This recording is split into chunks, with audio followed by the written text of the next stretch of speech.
Welcome back, everyone. Minnesota's Governor Tim Walz is a VP candidate, and while most state residents know that by now, the domino effect of Governor Walz winning the November election could be huge.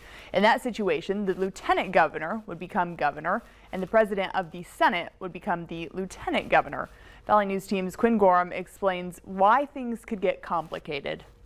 Right now, the Minnesota Senate is set at a 34-33 balance of power, with the DFL in the majority.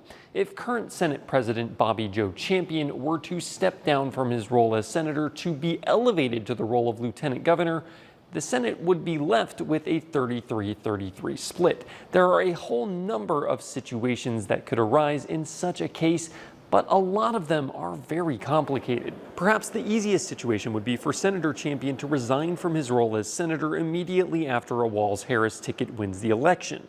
Champion would still be elevated to the role as the last elected president of the Senate, but a special election could be called immediately to fill his seat.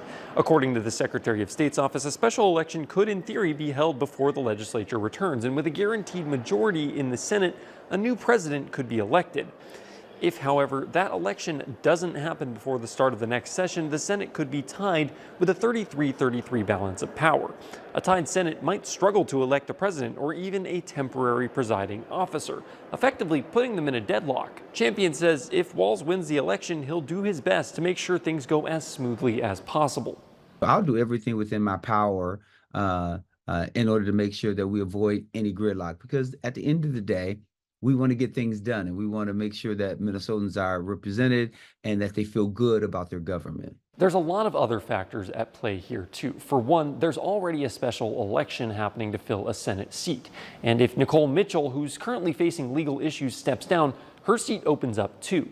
Each of those districts is held by a DFL senator and could upset the balance of power in the Minnesota Senate sometime before January. Reporting in St. Paul, I'm Quinn Gorham. Mitchell was arrested for felony burglary charges. You can read more about that on the VNL News app. Senator Bobby Joe Champion indicated that he is interested in serving as lieutenant governor if elevated to that role.